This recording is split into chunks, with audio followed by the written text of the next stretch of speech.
vois danser le long du golfe clair à des reflets d'argent. La mer, des reflets changeants sous la pluie. La mer, au ciel d'été, confond ses blancs tons. On July 5th, 1946, French designer Louis Réard paraded a model down a Paris runway in a two-piece bathing suit that he called a bikini. Réard spontaneously dubbed it bikini during a week in which world headlines were occupied by nuclear tests conducted by the United States of America off the Bikini Atoll in the Pacific. Wearing a bikini actually created more cries of outrage and scorn than the act of exploding an atomic bomb. It's a new era of undersea exploration with a self-contained underwater breathing apparatus. If the bikini won't get you into the water, perhaps the aqualung will do the job. Those denizens of the deep had better watch out, as man's dominion now extends both above and below the waves. In 1946, in the waters around the remote Pacific island of Bikini, coral reefs were demolished and pulverized by the test explosions of multiple nuclear bombs. Since radioactive fallout contaminated the island, the reefs of Bikini were to be left to their own devices, with no human contact for over 50 years. But in that time, something wonderful happened. The reefs returned.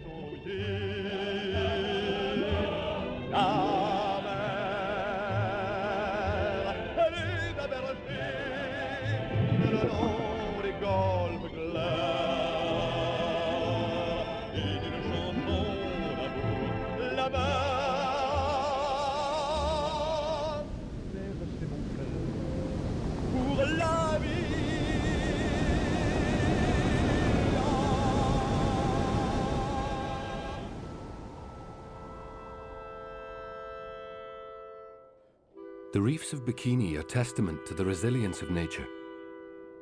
But the reefs of the world now face a far greater threat. Think of a reef as a city beneath the sea.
Like our cities, reefs offer sustenance and shelter for their diverse communities.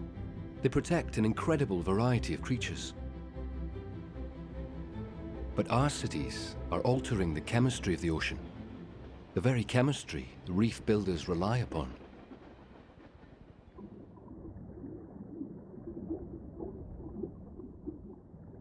Coral comes in so many different shapes and forms.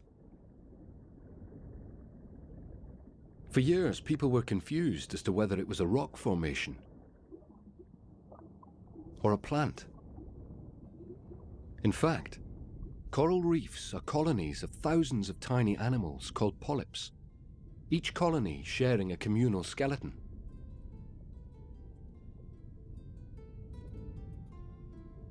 Living within the coral polyp is a kind of algae. Like a plant, the algae absorbs the sun's energy and passes it on to the coral. In this way, coral can get as much as 90% of its energy from sunlight. But we need more than energy to build our cities. We need bricks and mortar, stone and cement. The reef's building blocks are the carbon, calcium and other minerals dissolved in seawater or trapped in organic matter. They absorb these elements and create calcium carbonate. It's not unlike the way we grow our bones and fingernails. It's an organic factory, using the sun's energy and carbon to build the reef cities. We may think our cities diverse and well populated, but the reefs of the world rival tropical rainforests for their wealth and variety of life. If we look closer, we soon realize how alien, how beautiful these cities really are.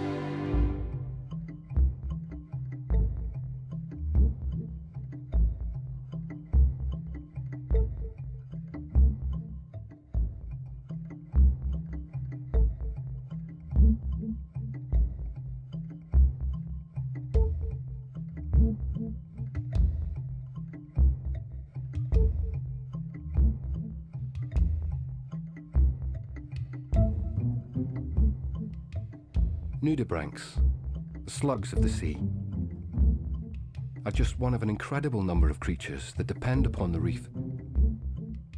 They come in an amazing array of shapes and colours, and are no bigger than your little finger.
Flatworms have no respiratory organs.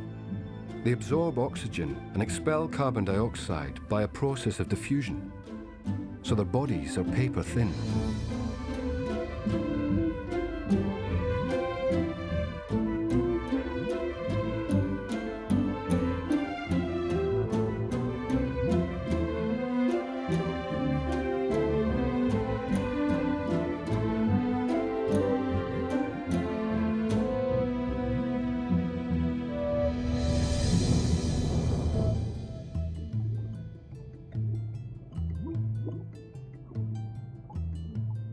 Elsewhere on the reef, clownfish shelter within the poisonous tentacles of a giant sea anemone.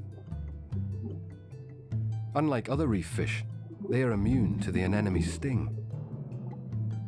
Away from this protection, a clownfish might quickly be devoured by predators. In return, the clownfish eats the anemone's waste and leftovers. And by being fiercely territorial, it even helps ward away the anemone's predators. This is one of the reef's many examples of symbiosis, a relationship between two different creatures that benefits each of them.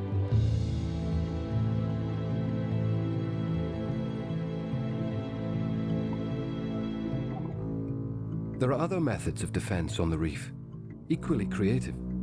Camouflage, for example.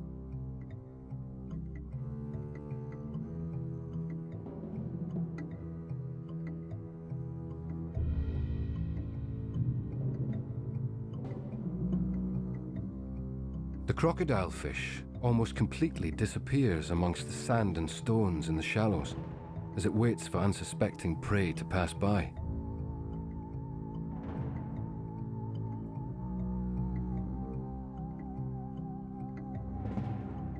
Other fish blend in with the coral, like the scorpionfish, or hide beneath the sand.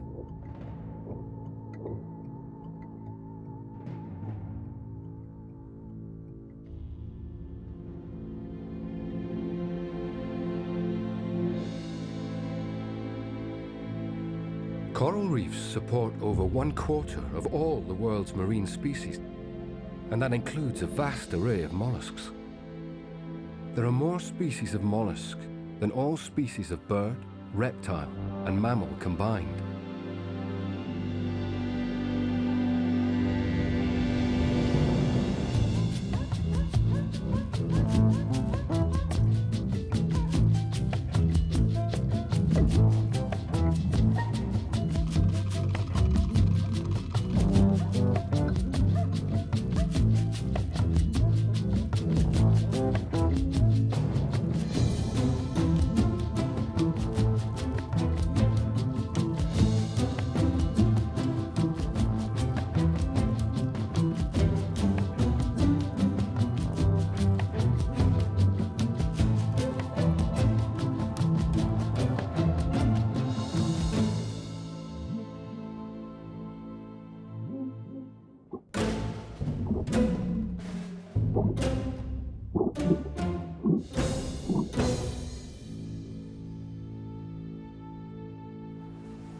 Grooming may have become something of a ritual in our cities, but is a vital part of our lives as far as health and hygiene is concerned. We even use a form of grooming that directly mimics life on the coral reef.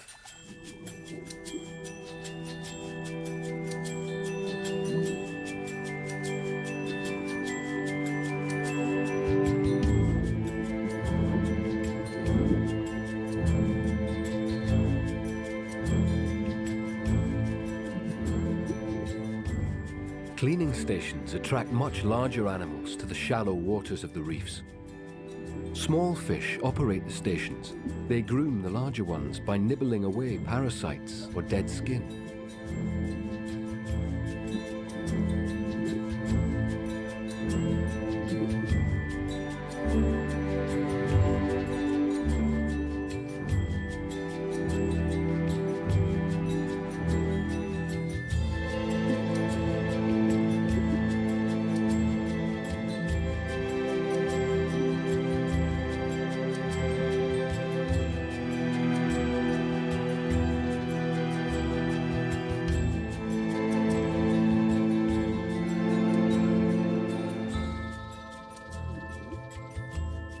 These manta rays approach the reef at high tide in search of the cleaning station.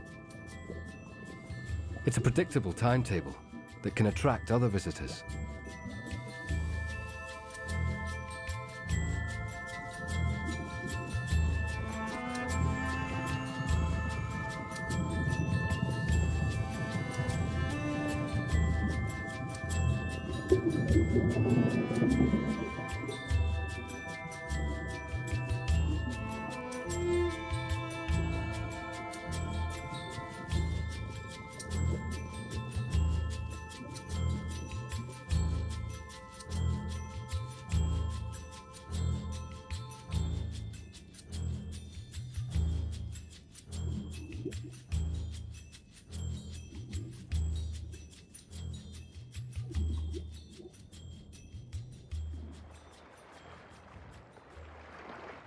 Coral grows and builds upon its own skeletal remains, in whichever direction will give it light and warmth.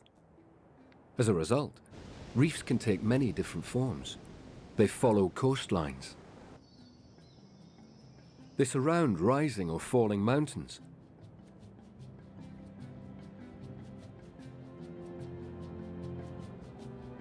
They can become atolls around sunken peaks.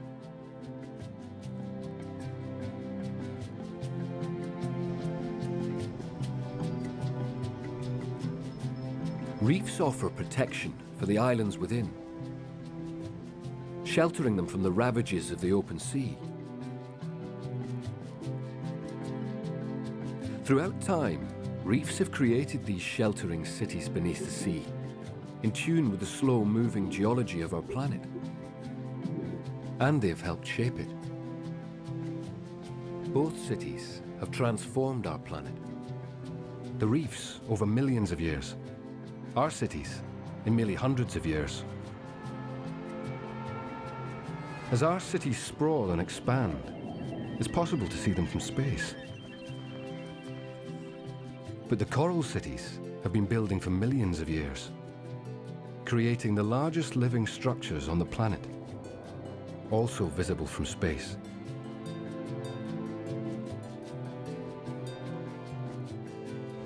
As sea levels change, exposed reefs quickly turn to stone. Outcrops become rock islands. Or over time, they become cliffs or mountains. Limestone formations all over the world were mainly created by reef builders. Reef limestone even covers the exterior of the Empire State Building.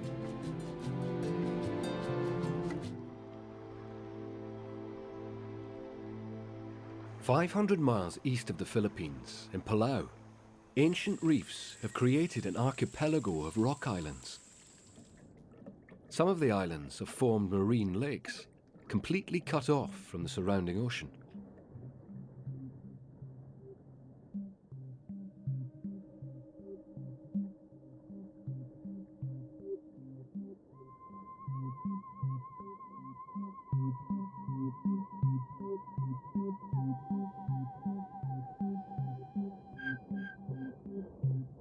The lakes have trapped whole populations of jellyfish, uniquely separating them from the open sea and their principal predators, so they no longer need their sting. They simply drift around the lake, tracking the sun, just as dependent upon its energy as their relatives on the reef, the coral polyps.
Coral atolls create calm lagoons within the circle of the reef, a perfect environment for mangrove forests. Just a few species of tree, adapted to the high density of salt in the warm, shallow waters, make up these dense forests.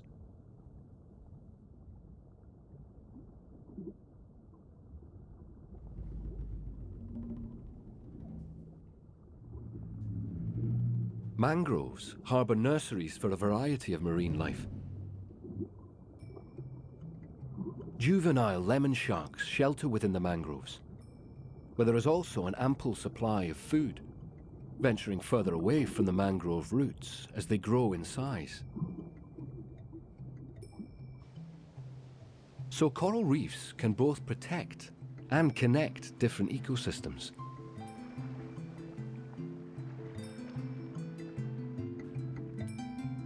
The lagoons are quite different environments to the coral reefs, with their sandbanks and seagrass.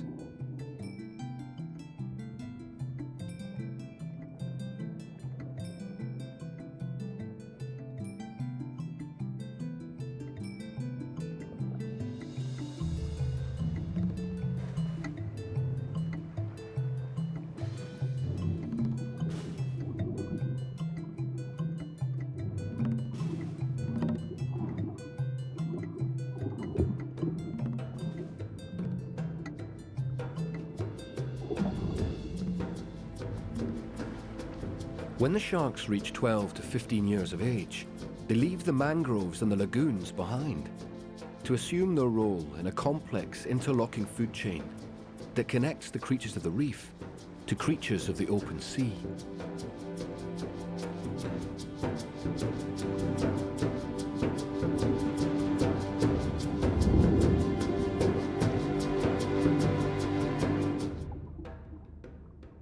Reef fish tend to grow slowly and live longer than oceanic fish, but their eggs are spawned directly into the open sea, with a less than 1% chance of survival, since they immediately join the ranks of the ocean's greatest food source, plankton.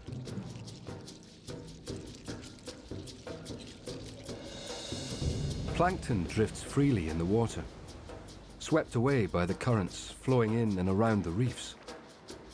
It's here that the feeding stations form.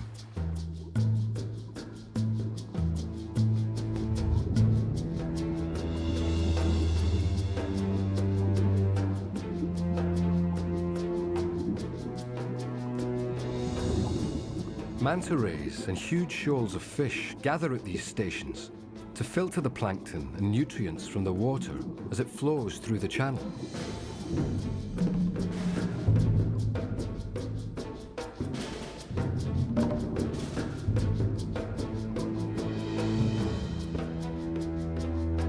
The whale shark is one of the largest filter feeders to visit the reef.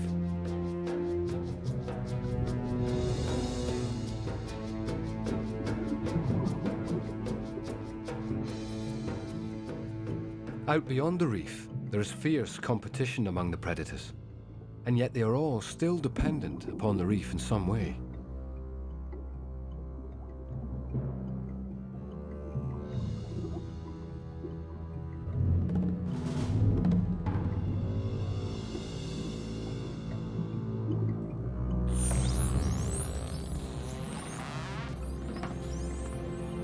These Atlantic spotted dolphins use the shallows close to the reefs as a place to rest, play, and to teach their young survival tactics for the open sea.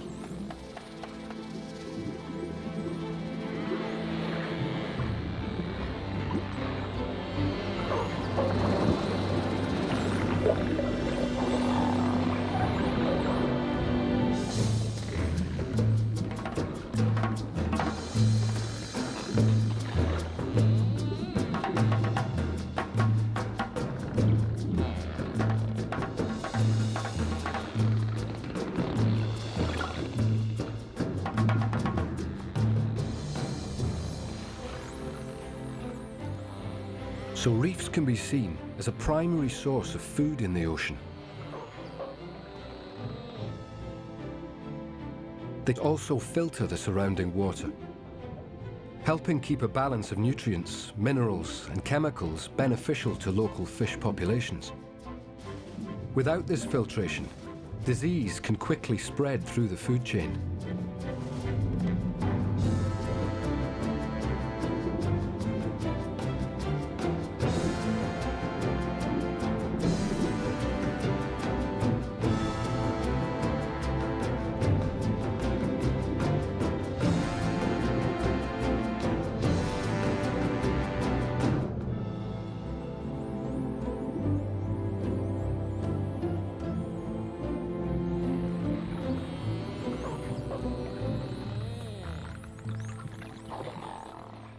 In the years since the invention of scuba, technology has transformed our lives, but reef life has deteriorated all over the world for many different reasons.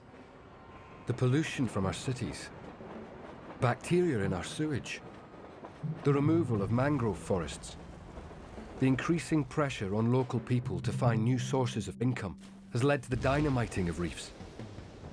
Even the sun cream we use to protect ourselves while bathing can have a harmful effect on reefs. And then there's bleaching. The algae that lives within the coral and is responsible for much of the coral's energy also gives coral its color. When sea temperatures rise, the algae is forced to abandon the coral, taking with it the coral's color. This is what is known as bleaching. Without the algae, the coral can die of starvation.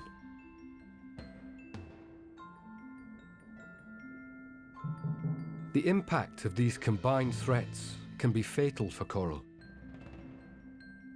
and many reefs around the world have already been lost. Reefs have so much more to offer. We still have so much to learn, secrets to unravel. They are as much a potential source of new breakthroughs in medical science as the world's rainforests.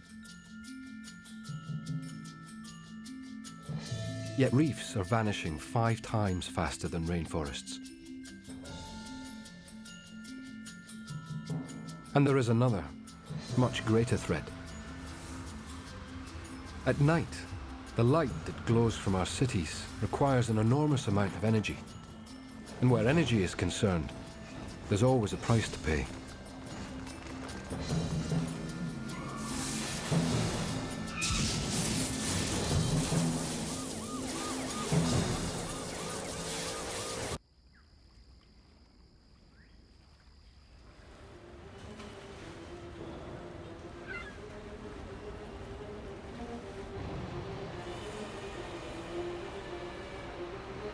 Every second, we pump 761 tons of carbon dioxide into the atmosphere in our unquenchable thirst for energy. A third of that amount dissolves into the ocean.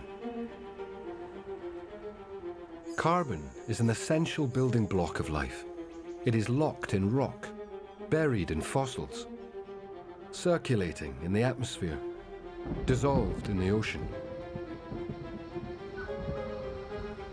The transition from one form of carbon to another can take millions of years, or can be burned in an instant. As CO2 dissolves in seawater, the ocean becomes more acidic. Every aquarium keeper knows that the pH value, the measurement of water's acidity, is vital to the health of any fish tank. So it's easy to understand that a change on a global scale would have a catastrophic effect on life in the oceans. As the sea becomes more acidic, any creature that absorbs carbon to manufacture a new shell, a new skeleton, or a new coral structure finds it more and more difficult, to the point that growth slows down and the strength of the shell or skeleton weakens. Entire coral reefs will simply soften, crumble, and disappear.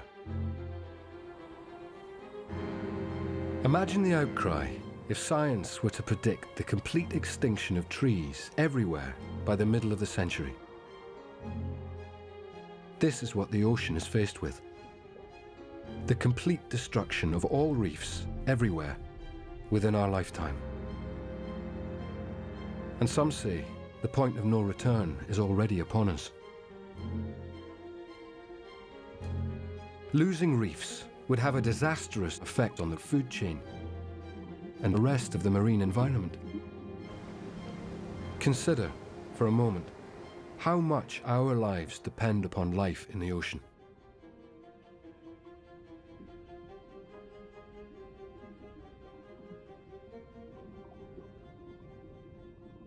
Remember, however, that nature is resilient. Coral spawns its eggs into the sea. The larvae drifts on the ocean currents, some finding their way back to the reef of their origin. Others, however, find new homes, new rocks, new starting places. By spreading to new areas as the world changes around them. Coral has survived over millions of years.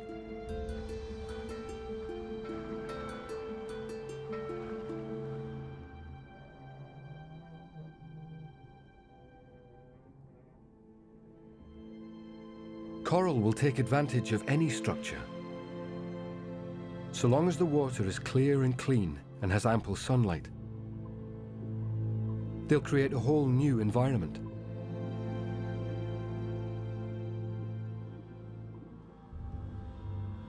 Relics of war in the Pacific are now home to the reef builders, slowly transforming them over time.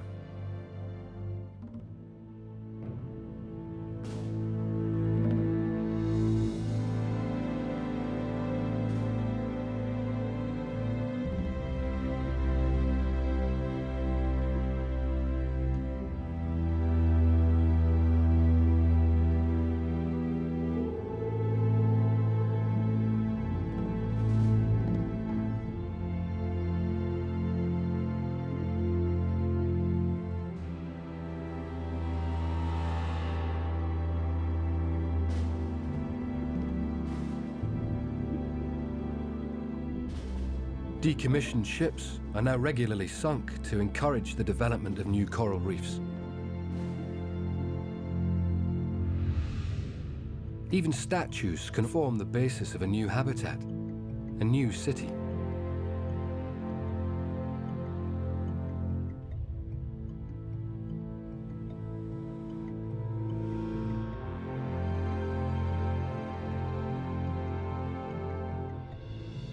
All over the world, people are trying to lend the reef builders a helping hand.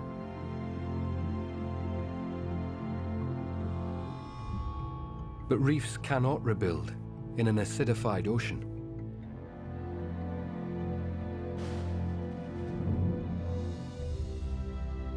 The very simple chemistry whereby CO2 raises water's acidity is unarguable.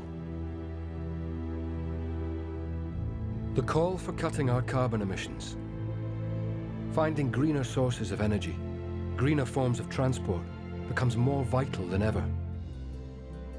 It's the one way we can all contribute, however indirectly, to the recovery of the world's oceans.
The reef builders will return.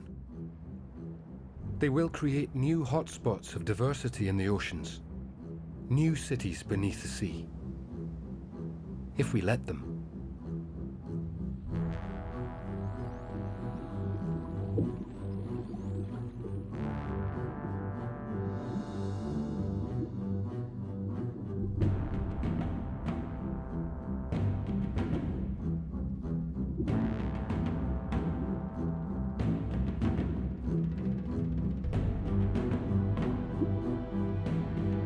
Perhaps we can learn from the lessons of Bikini. Coral reefs have an amazing ability to rebuild, and their influence reaches far across land and sea.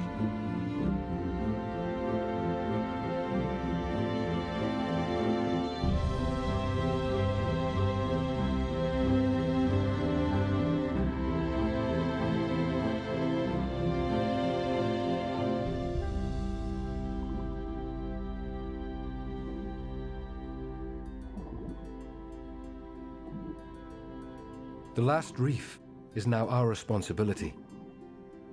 A responsibility that we cannot ignore. Its future is in our hands. The Last Reef is in our hands.